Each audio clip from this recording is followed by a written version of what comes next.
Yaxın Şərqdə lövbər salan təhlükə. Amerika Birləşmiş Ştatlarının Avram Lincoln təyyarə daşıyan gəmisi adını daşıdığı prezident kimi bu nəhəng Polad da böhran anında qarşı tərəfə gücünü göstərməyi seçir. Vaşinqtonla Tehran arasında köhnə dəftərlər yenidən açılıb. Vaşinqton hələ ki İrana birbaşa hücum barədə qəti qərar verməsə də hərbi hazırlıqlar yüksəklikdədir.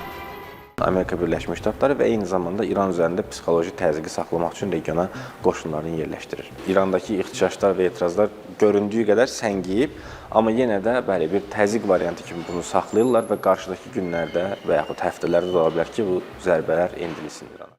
ABŞ-nin İranla müharibə hazırlıqlarına Tehran sərt mövqe ilə qarşılıq verir. İran hazırda daxili böhran içindədir. Bu vəziyyətdə olan ölkə düşmənlərinə ağır cavab vermək iqtidarındadırmı?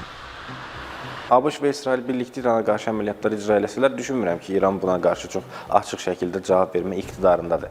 Amma ABŞ rəhbərliyi bunu istəyirmi? Yəni sizin dediyiniz o geniş miqyaslı müharibədən danışırıq biz bu variantda. Onlar mənə elə gəlir ki, bunu istəmirlər və yenə yaydakı formada əgər bir konflikt nəzərdə tutulsa, İrana çox ciddi zərbələr vurula bilər. İranın cavab vermə üslubuna da bələdiyik artıq. Ya birbaşa İsrailə zərbələr endiləcək raketlər və dronlar vasitəsilə və yaxud Amerika Birləşmiş Ştatlarının İrana yaxınlıqda yerləşən hərbi bazalarına zərbələr endiləcək. İsrailin Kanal 13 kanalının məlumatına görə Təl-Əviv Vaşinqtondan İrandakı hökumət və hərbi hədəflərə zərbə endirməsini istəyib. Lakin təhlilçilərə görə hazırda ABŞ İranla müharibəyə hazır deyil.